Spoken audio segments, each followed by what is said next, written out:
تمہیں کیا معلوم میں کیا سمجھا ہوں؟ پوچھا گیا، مگر آواز میں ابھی تک وہی ٹھہراؤ تھا۔ نہ، نہیں، مجھے بالکل نہیں معلوم آپ کیا سمجھے، جمشید کی لڑکھڑاتی زبان نے سے جواب دیا۔ اس سے مزید کوئی بات کہنے کی بجائے نائمہ سے پوچھا گیا، میری لونڈی، یہ تیرا بیٹا ہے، اس نے تیرے ساتھ کیا سلوک کیا؟ نائمہ بولی، پروردگار، اس نے میرے ساتھ تو بہت نیک سلوک کیا، یہ بڑھاپے تک میری خدمت کرتا رہا، اس نے مال سے، عمل سے اور محبت سے میرے ساتھ بہت حسن سلوک کیا۔ اس کی بیوی سے ٹوکتی تھی لیکن یہ میری خدمت سے باز نہیں آیا، اس نے اپنا مال اور اپنی جان سب بے دریغ میرے لیے وقف کر دی تھی۔ نائمہ کا بس نہیں چل رہا تھا کہ وہ جمشید کے لیے اور بہت کچھ کہے، مگر اسے معلوم تھا کہ جو پوچھا گیا ہے اس سے ایک لفظ زیادہ کہنے پر اس کی اپنی پکڑ ہو جائے گی، اسی لیے وہ مجبوراً اتنا کہہ کر خاموش ہو گئی۔ پروردگار نے فرشتے کی طرف دیکھ کر پوچھا، کیا یہ عورت ٹھیک کہہ رہی ہے؟ فرشتے نے نامہ اعمال دیکھ کر کہا، اس نے بالکل ٹھیک کہا ہے۔ اس کے بعد جو کچھ ہوا اس نے میرے دل کی دھڑکن تیز کر دی۔ حکم ہوا کہ اس کے اعمال ترازو میں رکھو۔ پہلے گناہ رکھے گئے جن سے الٹے ہاتھ کا پلڑا بھاری ہوتا چلا گیا، اس کے بعد نیکیاں رکھی گئیں۔ ہم سب کے چہرے پک تھے، ایک ایک کر کے نیکیاں رکھی گئیں، مگر وہ گناہوں کے مقابلے میں اتنی کم اور ہلکی تھیں کہ میزان میں الٹے ہاتھ کا پلڑا بدستور بھاری رہا۔ آخر میں صرف 2 نیکیاں رہ گئیں۔ بظاہر فیصلہ ہو چکا تھا۔ نائمہ نے مایوسی اور بے بسی کے ملے جلے احساس کے ساتھ آنکھیں بند کر لیں۔ جمشید اپنا سر پکڑ کے بے بسی سے زمین پر گر گیا۔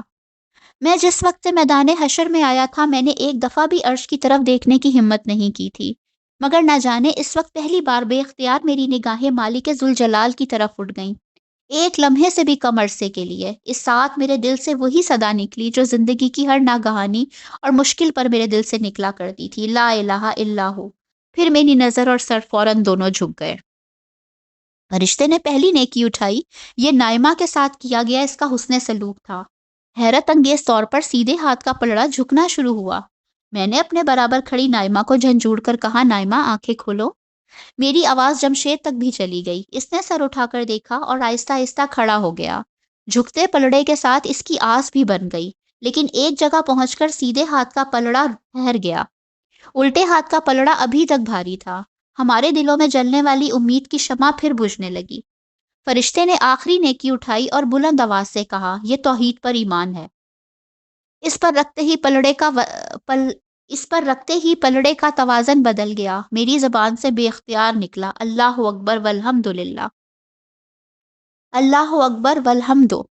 اس کے ساتھ ہی مدھم لہجے میں آواز آئی، جمشید، تمہارے باپ نے تمہیں میرے بارے میں یہ بھی بتایا تھا نا کہ میں ماں باپ سے 70 گنا زیادہ اپنے بندوں سے محبت کرتا ہوں۔ یہ تم تھے جس نے میری قدر نہیں کی، اسی لیے میدان حشر میں تمہیں اتنی سختی اٹھانی پڑی۔ میرا عدل بے لاگ ہوتا ہے، مگر میری رحمت ہر شے پر غالب ہے۔ فرشتے نے نجات کا فیصلہ تحریر کر کے نامہ اعمال اس کے دائنے ہاتھ میں دے دیا۔ جمشید کے منہ سے شدت جذبات میں ایک چیخ نکلی۔ اسے جنت کا پروانہ مل گیا تھا۔ ہزاروں سال پر مبنی اس طویل اور سخت دن کی اذیت سے اسے نجات مل گئی تھی، بلکہ ہر تکلیف سے اسے نجات مل چکی تھی۔ وہ بھاگتا ہوا آیا اور ہم دونوں سے لپٹ گیا۔ نائمہ پر شادی مرگ کی کیفیت طاری تھی۔ جمشید کی آنکھوں سے آنسو رواں تھے اور میں اپنے وجود کے ہر ریشے کے ساتھ اس رب کریم کی حمد کر رہا تھا جس کی رحمت کاملہ نے جمشید کو معاف کر دیا تھا۔ ہمارا پورا خاندان حوض کوثر کے VIP لاؤنج میں جمع تھا۔ میری تینوں بیٹیاں لیلا، عارفہ اور عالیہ اور دونوں بیٹے انور اور جمشید اپنی ماں نائمہ کے ہمراہ موجود تھے۔ جمشید کے آنے سے ہمارا خاندان مکمل ہو گیا تھا، اس لیے اس دفعہ خوشی اور مسرت کا جو عالم تھا وہ بیان سے باہر تھا۔ یوں اپنے خاندان کو اکٹھا دیکھ کر میں نے اپنے پہلو میں بیٹھے سالے سے کہا، اپنوں میں سے ایک شخص بھی رہ جائے تو جنت کا کیا مزہ۔ میری بات کا جواب جمشید نے دیا، جس کی بیوی، بچے اور سسرال والوں کے بارے میں جہنم کا فیصلہ ہو چکا تھا۔ ہاں ابو، مجھ سے زیادہ یہ بات کون جان سکتا ہے، آپ بہت خوش نصیب ہیں۔ یہ خوش نصیب اس لیے ہیں کہ اپنے گھر والوں کی تربیت کو انہوں نے اپنا مسئلہ بنا لیا۔ وہ تو تم ہی نالائق تھے، ورنہ دوسروں کو دیکھو، سب کے ساتھ اچھا معاملہ ہوا۔ اس دفعہ نائمہ نے کہا، امی آپ ٹھیک کہہ رہی ہیں، مگر مجھے دنیا میں یہ خیال رہا کہ میرے ابو کی شفاعت مجھے بخشوا دے گی۔ دراصل میرے سسر کے ایک پیر صاحب تھے جن پر انہیں بہت اعتقاد تھا۔ وہ ہمیشہ میرے سسر سے کہتے تھے کہ میرا دامن پکڑے رہو، میں قیامت کے دن تمہیں بخشوا دوں گا۔ بس وہیں سے مجھے یہ احساس ہوا کہ میرے ابو جیسا تو کوئی ہو ہی نہیں سکتا، ان کی شفاعت میرے کام آئے گی۔ اس کی بات سن کر میں نے کہا، بیٹا تم بالکل غلط سمجھے تھے، دیکھو تمہارے سسر کو ان کے پیر صاحب نہیں بچا سکے۔ حقیقت یہ ہے کہ شفاعت کو ذریعہ نجات سمجھنے کی دعوت نہ ہمارے نبی نے دی اور نہ قرآن مجید میں یہ کہیں بیان ہوا ہے کہ اسے ذریعہ نجات سمجھو۔ قرآن کریم تو نازل ہی اس لیے ہوا تھا کہ یہ بتائے کہ آخرت کے دن نجات کیسے ہوگی۔ اس نے بار بار یہ واضح کیا تھا کہ روز قیامت نجات کا پیمانہ ایک ہی ہے، یعنی ایمان اور عمل صالح۔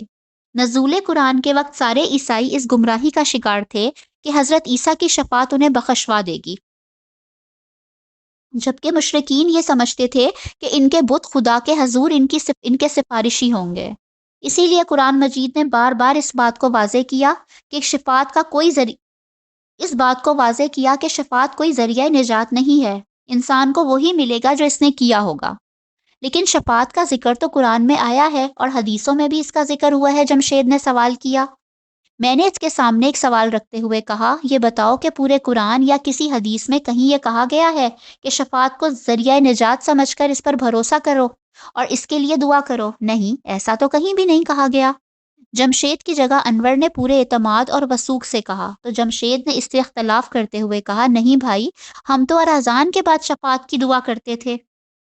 میں نے جمشید کی بات کا جواب دیا، یہ تو لوگوں نے حضور کی بات میں خود اضافہ کیا تھا۔ حضور نے صرف اتنا کہا تھا کہ میرے لیے مقام محمود کی دعا کرو تو میری شفاعت واجب ہو جائے گی۔ یہ نہیں کہا تھا کہ شفاعت کے لیے بھی دعا کیا کرو یا اس پر بھروسہ کر کے عمل صالح چھوڑ دو اور مزے سے گناہ کرتے رہو۔ صالح نے مجھے مخاطب کرتے ہوئے کہا، عبداللہ تم رکو، میں انہیں شفاعت کا تصور تفصیل سے سمجھاتا ہوں۔ دیکھو، اصل نجات کا ضابطہ ایمان اور عمل صالح ہے اور اس کے سوا کچھ اور نہیں۔ آج اگر کسی کو معافی مل رہی ہے تو دراصل وہ کسی کی شفاعت سے نہیں مل رہی، بلکہ اللہ تعالیٰ کے علم، قدرت اور رحمت کی وجہ سے مل رہی ہے۔ قرآن مجید میں اس بات کو اس طرح بیان کیا گیا ہے کہ اللہ تعالیٰ بس شرک ہی کو معاف نہیں کریں گے، اس کے علاوہ جس گناہ کو چاہیں اور جس شخص کے لیے چاہیں بخش سکتے ہیں۔ چھوٹے موٹے گناہوں کو تو اللہ تعالیٰ دنیا کی سختیوں اور نیکیوں کی بنا پر معاف کر دیا کرتے تھے، لیکن جن لوگوں نے گناہ کا راستہ مستقل اختیار کیے رکھا اور توبہ نہیں کی، انہیں تو بہرحال اس راہ پر چلنے کے نتائج آج بھگتنا پڑ رہے ہیں۔ تاہم کوئی بندہ مومن جب اپنے گناہوں کی کافی سزا بھگت لیتا ہے، صالح نے یہیں تک بات مکمل کی تھی کہ جمشید نے لقمہ دیا، جیسے میں نے بھگتی یا پھر لیلا نے میدان حشر کی ابتدائی خواری اٹھائی تھی، بالکل۔ صالح نے اس کی تائید کرتے ہوئے اپنی بات جاری رکھی، میں یہ بتا رہا تھا کہ جب بندہ مومن اپنی خواری اور میدان حشر کی سختیاں جھیلنے کی بنا پر اللہ تعالیٰ کے اپنے قانون عدل کے تحت نجات کا مستحق ہو جاتا ہے، تو اللہ تعالیٰ کچھ نیک لوگوں کی گواہی کو، جو دراصل اس کے اچھے اعمال ہی کی گواہی ہوتی ہے، اس کی مغفرت کا بہانہ بنا دیتے ہیں۔ جیسے تمہارے لیے تمہارے ماں باپ کی گواہی مغفرت کا ذریعہ بن گئی، یا لیلا رسول اللہ کی اس گواہی کے نتیجے میں نجات پا گئی جو آپ نے ابتدا میں دی تھی۔ لیکن دیکھ لو اس میں بھی ذاتی ایمان اور ذاتی عمل کی موجودگی ضروری ہے، اور سزا تو بہرحال انسان کو بھگتنی پڑتی ہے۔ تو یہ بتاؤ کہ سزا بھگت کر معافی کا راستہ بہتر ہے یا شروع ہی سے توبہ اور عمل صالح کا راستہ اختیار کر لینا اور بغیر کسی سختی کے نجات پا جانا بہتر ہے؟ ظاہر ہے کہ پہلا راستہ بہتر ہے، مگر یہ بتائیے کہ پھر حضور کی شفاعت کی کیا حقیقت ہے؟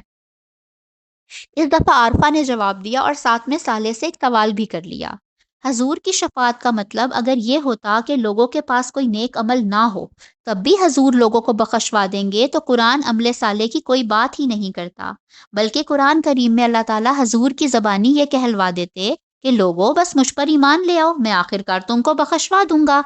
یہ تو عیسائیوں کا عقیدہ تھا اور اس کا انجام انہوں نے آج بھگت لیا، نائمہ نے طنزیہ انداز میں کہا۔ صالح نے اس کی تائید میں کہا، ہم جانتے ہیں کہ قرآن میں ایسی کوئی بات بیان نہیں ہوئی ہے، اس کے برعکس ساری یقین دہانی اس بات کی ہے کہ ایمان لاؤ اور عمل صالح اختیار کرو اور سیدھا جنت میں جاؤ۔ باقی رہی حدیث، تو حدیثوں میں جو کچھ شفاعت کے بارے میں آیا ہے، اسے اگر قرآن کی روشنی میں دیکھا جاتا، جو آخرت کے بارے میں حقائق بیان کرنے کی اصل کتاب ہے، تو بات بالکل واضح تھی۔ وہ کیا بات ہے؟ جمشید نے پوچھا۔ وہ یہی کہ آج کے دن گناہ گاروں نے اپنے اعمال کی پوری سزا بھگتنی ہے۔ اس کے بعد حضور صلی اللہ علیہ وآلہ وسلم کی درخواست وہ سبب بن گئی جس کی بنا پر لوگوں کی نجات کا امکان پیدا ہوا۔ یہ پہلی دفعہ اس وقت ہوا تھا جب رسول اللہ صلی اللہ علیہ وآلہ وسلم نے اللہ تعالیٰ سے یہ درخواست کی تھی کہ انسانیت کا حساب کتاب شروع ہو، جس کے نتیجے میں لوگوں کو انتظار کی زحمت سے نجات ملی۔ دوسری دفعہ آپ نے اور دیگر انبیاء نے اپنی اپنی قوموں کو دی گئی اپنی تعلیم کی شہادت دی۔ یہ شہادت ان سب لوگوں کے لیے نجات کا باعث بن گئی جن کا عمل مجموعی طور پر اس تعلیم کے مطابق تھا، جیسے کہ میں، لیلا بولی، ہاں جیسے کہ تم۔ اور اب تیسری دفعہ حضور اس وقت درخواست کریں گے جب کچھ لوگوں کا معاملہ مؤخر کر دیا جائے گا، ان کا حساب کتاب آخری وقت تک نہیں کیا جائے گا اور وہ اپنے گناہوں کی پاداش میں حشر کے میدان میں خوار ہوتے رہیں گے۔ حضور ان کے لیے بار بار درخواست کریں گے، تاہم جب اللہ تعالیٰ کی حکمت اور علم کے تحت ان کا فیصلہ کرنا مناسب ہوگا تب حضور کو اجازت دی جائے گی کہ وہ ان کے حق میں کوئی بات کریں۔ پھر حضور کی درخواست کے نتیجے میں ان کا حساب کتاب ہوگا، جس کے بعد جا کر ان کی نجات کا کوئی امکان پیدا ہوگا، اور یہ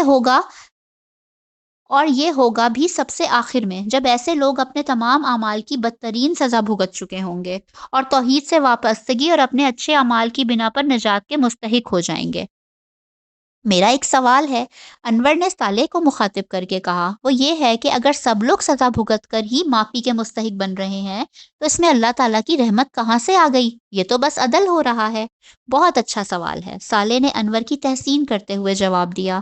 دیکھو، وہ اگر صرف عدل کرتے تو ایسے لوگوں کی اصل سزا جہنم کے عذاب تھے، جن کا بھگتنا میدان حشر کی سختیوں سے ہزاروں لاکھوں گنا سخت سزا ہے۔ عدل کے تحت ایسے تمام لوگوں کو جہنم کی سزا بھگتنی چاہیے تھی، مگر ان کی رحمت یہ ہے کہ وہ حشر کی سختی کو جہنم کے عذابوں کا بدل بنا رہے ہیں۔ یوں اللہ تعالیٰ کی صفت عدل اور صفت رحمت کا بیک وقت ظہور ہو رہا ہے۔ صالح نے بات ختم کی تو جمشید نے کہا، تو یہ ہے اصل بات۔ میں تو اس غلط فہمی میں رہا کہ شفاعت کا مطلب یہ ہوتا ہے کہ ہم جتنے مرضی گناہ کر لیں، نبی کریم صلی اللہ علیہ وآلہ وسلم اور دیگر نیک لوگ ہمیں بخشوا دیں گے۔ یہ تصور اللہ تعالیٰ کی صفت عدل کے خلاف ہے۔ یہ بس ایک غلط فہمی تھی جو قرآن کریم کو سمجھ کر نہ پڑھنے کی وجہ سے لوگوں کو ہو گئی تھی۔ نجات تو صرف ایمان اور عمل صالح سے ہوتی ہے، باقی رہی معافی تو وہ اللہ تعالیٰ کی رحمت سے ملتی ہے۔ اللہ تعالیٰ بس یہ کرتے ہیں کہ اس معافی کا اعلان اور سبب کسی نیک بندے کی گواہی یا درخواست کو بنا دیتے ہیں۔ اس سے اللہ تعالیٰ کا مقصود اپنے محبوب و برگزیدہ بندوں کی عزت افزائی ہوتی ہے۔ نجات تو اپنے اصول پر ہی ہوتی ہے، اور تم سے بہتر اب یہ کون جانتا ہے کہ انسان جہنم میں بھی نہ جائے تب بھی گناہوں کی سزا کتنی سخت حشر کے میدان کی سختی کی شکل میں بہرحال بھگتنی پڑتی ہے۔ کیا جہنم میں جانے کے بعد بھی نجات کا کوئی امکان ہے؟ عالیہ نے سوال کیا تو ایک دم خاموشی چھا گئی۔ کچھ دیر بعد اس سکوت کو صالح نے توڑا۔ قرآن کہتا ہے نا کہ اللہ تعالیٰ بس شرک ہی کو معاف نہیں کریں گے، اس کے علاوہ جس گناہ کو چاہیں اور جس شخص کے لیے چاہیں بخش سکتے ہیں۔ مطلب؟ انور نے پوچھا۔ مطلب یہ کہ کچھ گناہ جہنم تک پہنچا سکتے ہیں، لیکن ان گناہوں کے باوجود جن لوگوں میں ایمان کی کوئی رمق باقی تھی، انہیں آخرکار معافی مل سکتی ہے۔ مگر یہ معافی کس کو ملے گی، کب ملے گی، یہ باتیں اللہ کے سوا کوئی نہیں جانتا اور نہ ہی کوئی اور طے کرے گا۔ اور میرے بھائی، جہنم تو ایک پل رہنے کی جگہ نہیں، جو لوگ وہاں سے نکلیں گے وہ نہ جانے کتنا عرصہ گزارنے کے بعد اپنی سزا بھگت کر نکلیں گے۔ یہ مدت اتنی زیادہ ہوگی کہ اربوں خربوں سال بھی اس حساب میں چند لمحوں کے برابر ہیں۔ اس بارے میں تو نہ سوچنا ہی بہتر ہے۔ میرے خدایا، انور لرز کر بولا، جہنم تو دور کی بات ہے، حشر کے میدان میں ایک پل کھڑے رہنا بھی ناقابل برداشت عذاب ہے۔ جمشید نے اپنے تجربے کی روشنی میں کہا۔ لیلا نے اس پر مزید اضافہ کیا، یہ گناہ بڑی مصیبت زدہ چیز ہوتے ہیں، کاش یہ بات ہم دنیا میں ہی سمجھ لیتے۔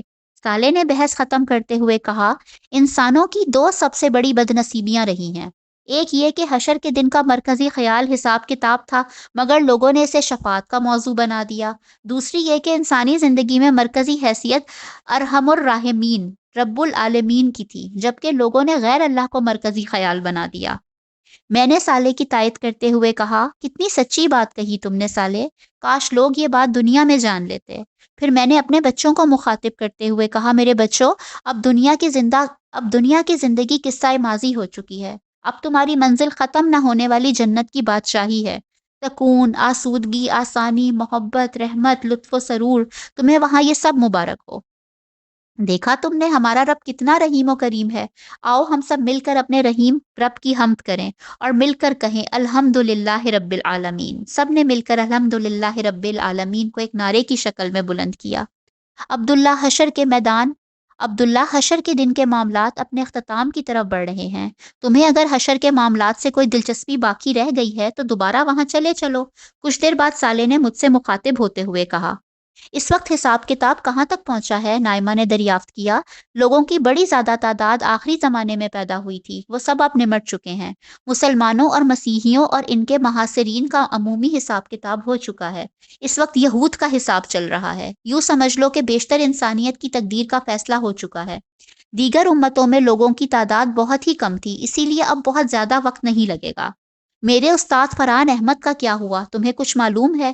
نہیں، میرا ان سے براہ راست کوئی تعلق نہیں، اس لیے میں ان کے بارے میں کچھ نہیں جان سکتا۔ یہ تو میں جانتا ہوں کہ وہ یہاں حوض پر نہیں ہے، باقی اللہ بہتر جانتا ہے کہ ان کا کیا ہوگا۔ ویسے بہتر ہے کہ اب تم اٹھ جاؤ۔ ٹھیک ہے، ہم لوگ چلتے ہیں، میں نے نشست سے اٹھتے ہوئے کہا۔ نائمہ اور بچے بھی اپنے نشستوں سے اٹھ گئے۔ نائمہ نے اٹھتے ہوئے کہا، میں ان بچوں کے ہمراہ ان کے خاندانوں کے پاس جا رہی ہوں۔ یہاں وی آئی پی لاؤنج میں تو صرف آپ کے بچے آ سکتے ہیں، ان کے بچے تو نیچے انتظار کر رہے ہیں۔ میں ان کے پاس جا رہی ہوں، اور ہاں، مجھے اپنے جمشید کے لیے کوئی نئی دلہن بھی ڈھونڈنی ہے۔